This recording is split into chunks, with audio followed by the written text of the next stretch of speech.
de partager avec vous ce culte de louange et d'adoration. J'ai fait un constat, j'ai fait une remarque. Peut-être que vous avez déjà vu dans votre vie de tous les jours un frère ou une sœur qui se comporte bien, qui a une bonne attitude à l'église et qui est très exemplaire pour ses frères et ses sœurs.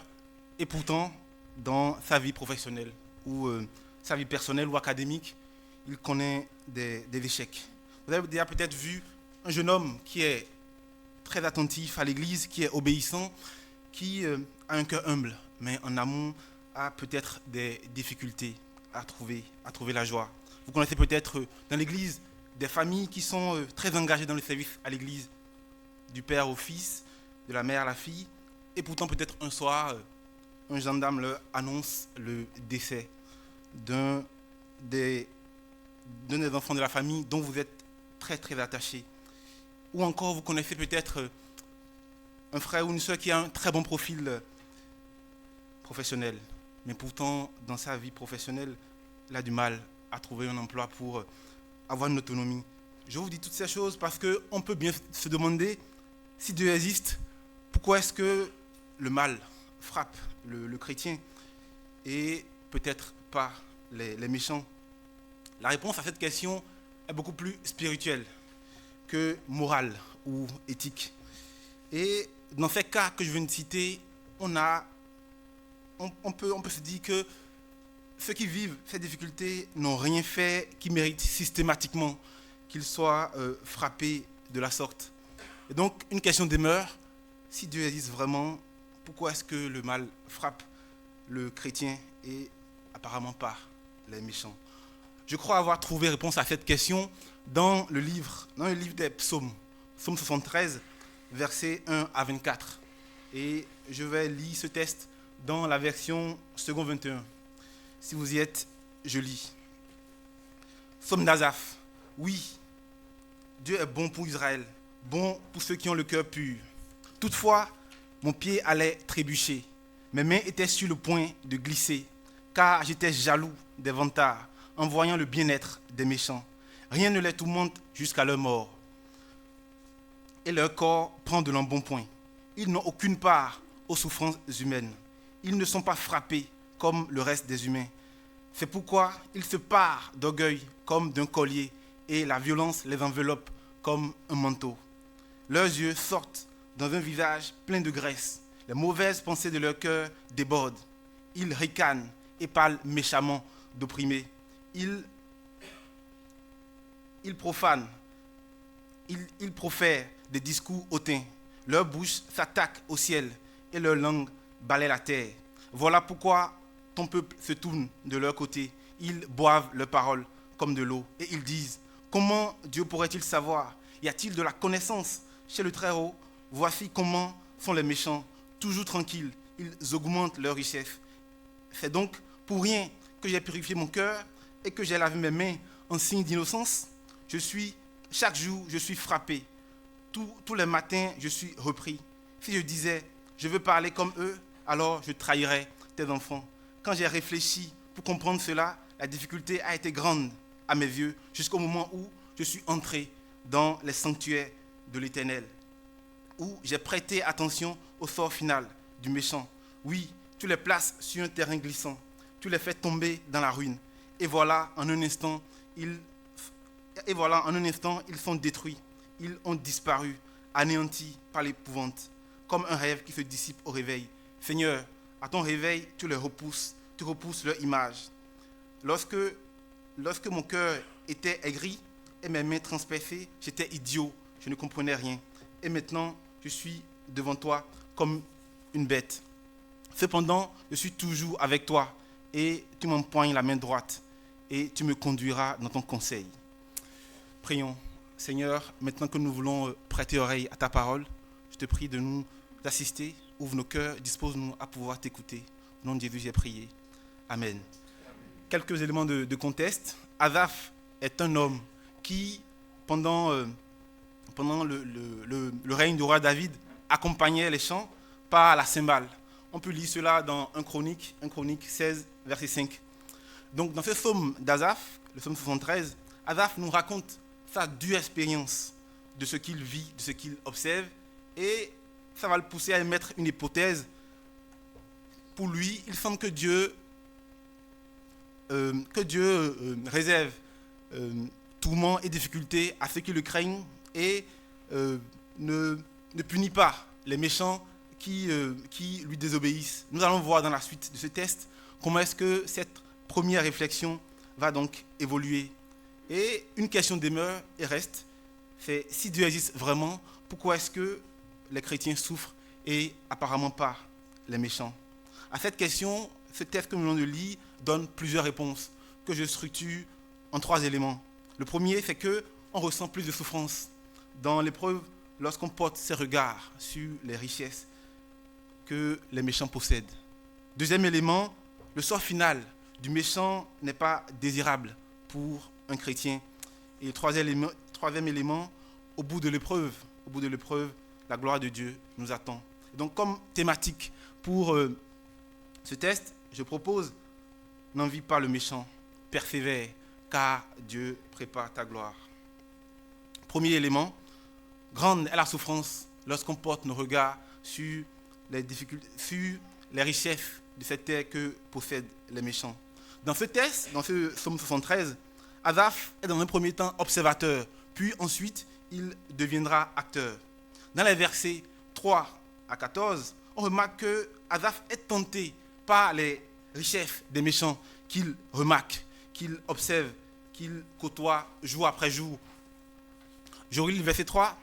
Car j'étais jaloux des vantards en voyant le bien-être des méchants.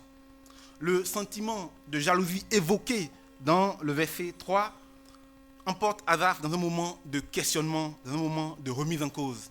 La jalousie est un chagrin mêlé à de la colère, ressenti à la vue des avantages d'autrui. La jalousie se caractérise par une haine qu'on ressent lorsqu'on porte les yeux sur les avantages d'autrui qu'on ne possède pas. On peut donc bien se demander quelles sont les choses qui poussent Asaph à développer cette jalousie vis-à-vis des méchants. On les retrouve dans les versets 4 et 5. On a l'absence de tourment jusqu'à leur mort, leur corps qui prend de l'embonpoint et le fait qu'ils ne sont pas frappés, pas comme les hommes ordinaires. On retrouve là une part de la nature humaine qui, lorsqu'elle souffre, a du mal à voir les autres se réjouir autour de lui, surtout quand il se dit que la personne qui est en face ne mérite pas le bonheur dont il jouit. Dans la suite de l'analyse que Asaph fait de ce qu'il vit et de ce qu'il côtoie, il justifie l'attitude des méchants par le fait qu'ils ne sont pas frappés, et ce qui les pousse donc à continuer leurs mauvais actes.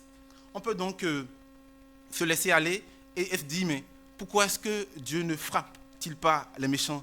Mais nous devons nous rappeler que Dieu fait toutes choses bon en son temps et comme il le juge bien. Dans les versets 10 à 14, Asaph étend son analyse. Il étend son analyse au peuple, lui-même troublé dans sa foi à cause de son esprit qui est tourmenté par ce qu'il vit, tourmenté par ce qu'il observe, tourmenté par le fait qu'il voit que les méchants prospèrent. Et donc, après ce constat-là, Asaph est totalement découragé. Il est au fond de l'abîme. Car il n'observe pas ce qui est écrit dans le psaume 1. Souvenez-vous, je lis. Heureux l'homme qui ne suit pas le conseil des méchants, qui ne s'arrête pas sur la voie des pécheurs. Donc Asaph ne remarque pas cela dans sa vie.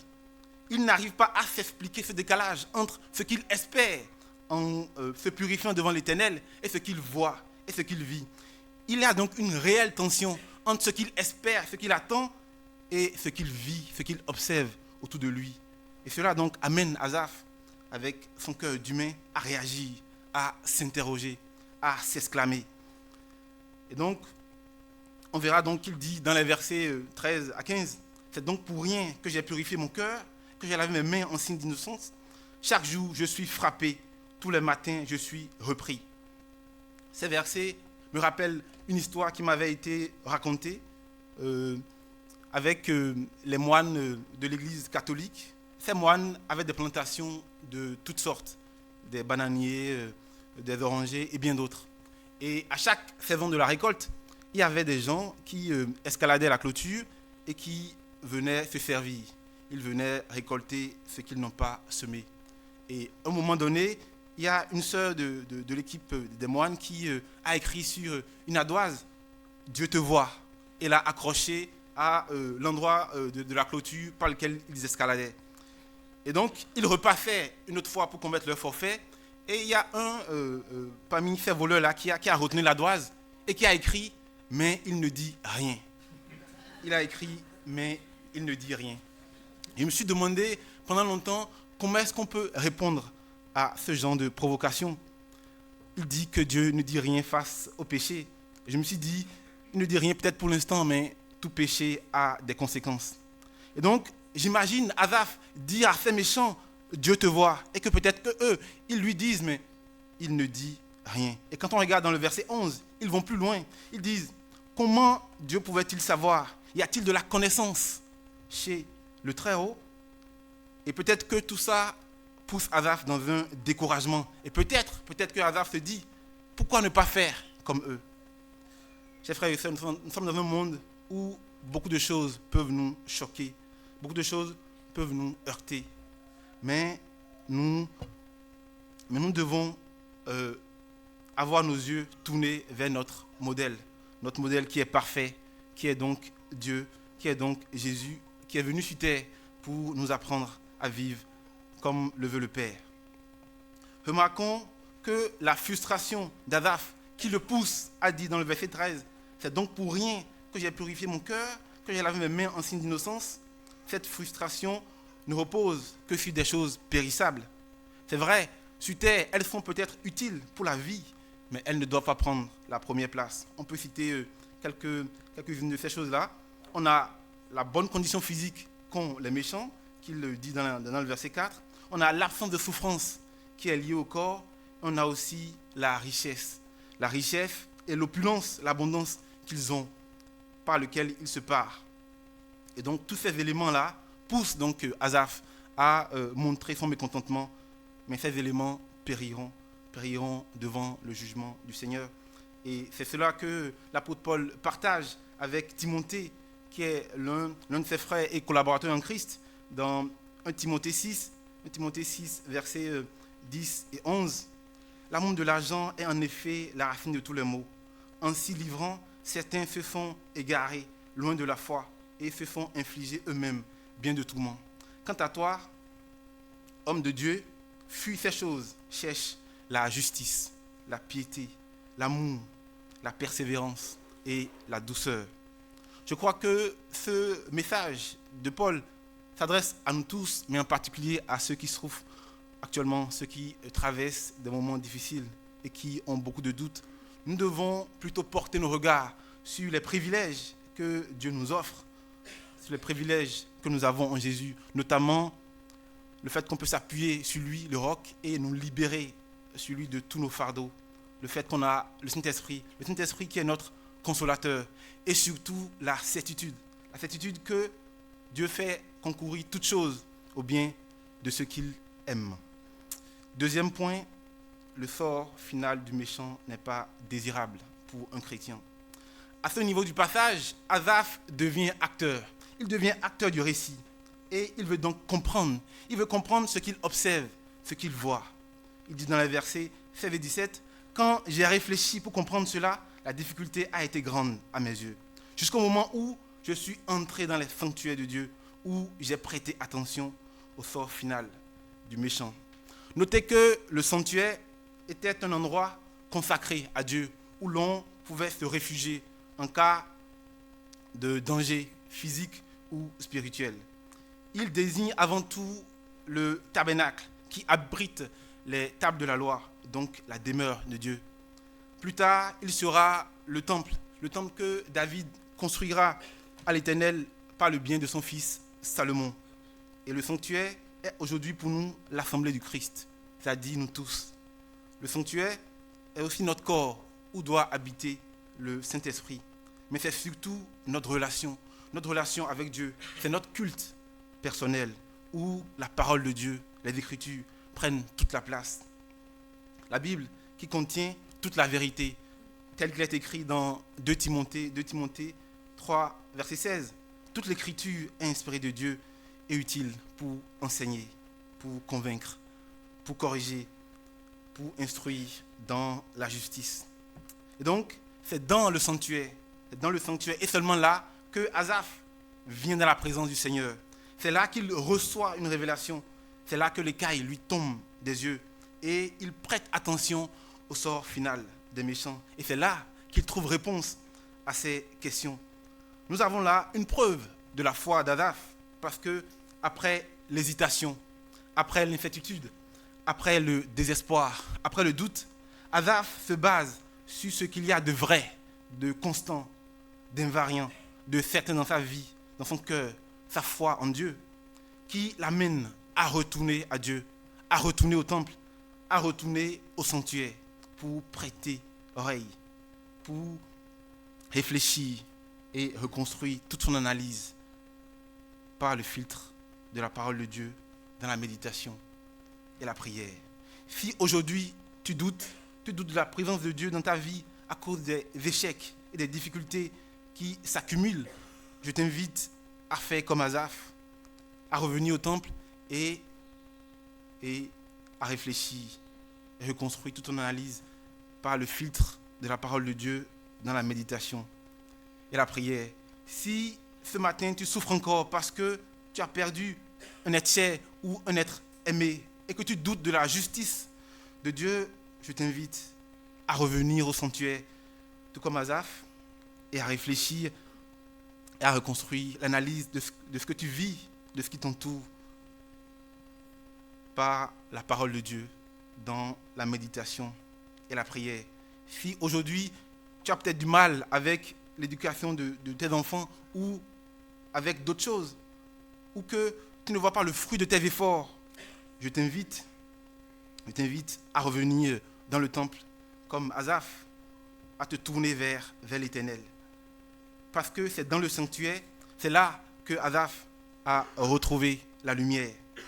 Je t'invite donc à revenir à ce qui est juste, ce qui est vrai, ce qui est authentique, ce que vous avez vu lorsque vous avez accepté de vous engager avec le Seigneur, à ce qui vous a poussé à croire au Seigneur, à cet amour du Père qui descend pour sauver et garder ses enfants. À ce moment où vous avez acquis la certitude de l'amour de Dieu, un Dieu miséricordieux, un Dieu bienveillant. Et à ce moment-là, oui, reconstruire votre analyse, reconstruire tout ce que vous pensez de ce que vous vivez, tout peut-être reconstruire tous les remords, tous les ressentiments, par la parole de Dieu, par son filtre, dans la méditation et la prière. C'est dans le sanctuaire et seulement là qu'on peut retrouver la sérénité, la lucidité de comprendre les conseils du Saint-Esprit. C'est là qu'on peut retrouver la paix et être consolé par notre Seigneur. Dans le verset 18, on voit que Asaph a retrouvé la lucidité et a retrouvé sa relation avec le Seigneur. Et il va donc dire, oui, tu les places sur un terrain glissant. Tu les fais tomber dans la ruine. Et voilà, en un instant, ils sont détruits. Ils ont disparu, anéantis par l'épouvante. En fait, les méchants dans leur désobéissance, dans leur attitude désinvolte, se sont eux-mêmes placés sous l'ordre de l'ennemi. Ils n'ont plus la protection de Dieu. Et donc l'ennemi, le diable, peut faire de tout ce qu'il veut, quand il le veut, au moment où il le veut, ou le décide. Le thème, tu les places sur un terrain glissant, peut être compris comme l'absence d'obstacles, l'absence de châtiment pour les méchants, l'absence d'épreuves dans la vie des méchants, l'absence de moments de remise en cause, l'absence d'introspection, de réflexion, telle que l'a eu Asaph dans le temple.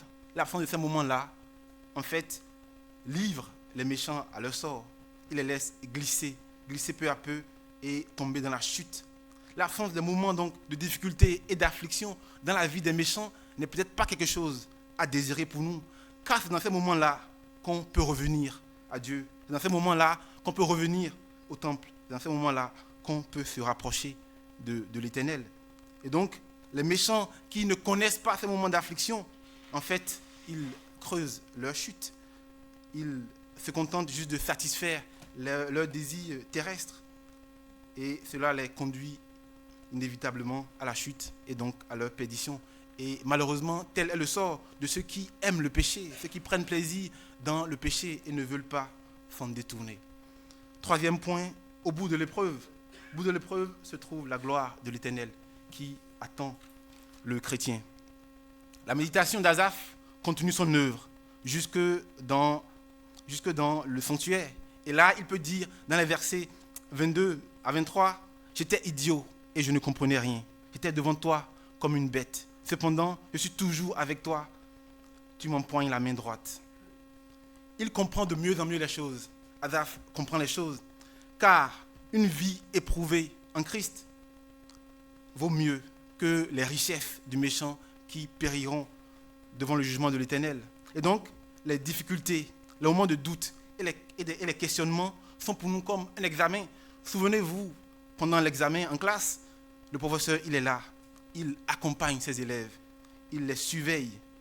Il ne demande pas non plus ce qu'il n'a pas enseigné en classe. Il veut juste les évaluer. Il veut les voir progresser. Il veut les voir grandir. Je crois qu'il en est de même pour Dieu avec nous. Il n'est pas absent pendant l'épreuve. Il est là, il nous accompagne. Et dans Romains chapitre 5, Romains 5, versets 3 et 4, l'apôtre Paul pouvait dire, nous sommes fiers même dans nos détresses. Nous sommes fiers même dans nos détresses, sachant que la détresse produit la persévérance. La persévérance, la victoire dans l'épreuve. La victoire dans l'épreuve, l'espérance. Or, l'espérance ne trompe pas, parce que l'amour de Dieu est déversé dans nos cœurs par le Saint-Esprit qui nous a été donné. Ces versets nous rappellent plusieurs choses successives qui sont données aux chrétiens par la persévérance. Et toutes ces choses commencent par la fierté d'être dans les afflictions et les difficultés. Car la souffrance, qu'elle soit le résultat d'un châtiment ou d'une épreuve, dès lors qu'elle survient, elle peut être, mais pas toujours, elle peut être le résultat que Dieu veut que nous mettions à jour tel comportement ou tel aspect de notre vie. Elle peut être le résultat que Dieu veut que nous changeons quelque chose dans notre vie. Et donc, à partir de là, les afflictions pour les enfants de Dieu que nous sommes deviennent des moments d'humiliation, de reconnaissance devant Dieu. Et donc, nous devons reconnaître leur but et leur nécessité. C'est des moments qui nous permettent de nous approcher toujours plus du Seigneur, en notant peu à peu tout ce qui fait obstacle à notre unité, à notre union avec le Christ. C'est un moment de souffrance. Nous détachons peu à peu du monde, et nous détachons aussi de nous-mêmes pour nous préparer à une vie éternelle, où nous pouvons là être glorifiés par le Seigneur. Et comme le dit l'apôtre Paul, la détresse produit la persévérance, la victoire dans l'épreuve, l'espérance. Et si vous comprenez cela, sachez que le Saint-Esprit a déjà fait un grand miracle dans votre vie. Ici, c'est une exhortation à ne pas envier le méchant, mais surtout à garder les yeux fixés sur tout ce que nous possédons déjà en Jésus-Christ, sur tout ce que nous avons déjà en lui, pour lui rester fidèles.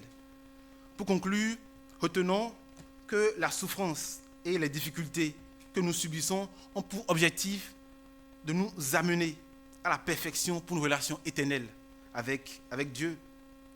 Elles nous font passer souvent par le sanctuaire pour nous transformer, oui, pour nous restaurer et pour nous vivifier. Asaph a été complètement transformé dans le sanctuaire.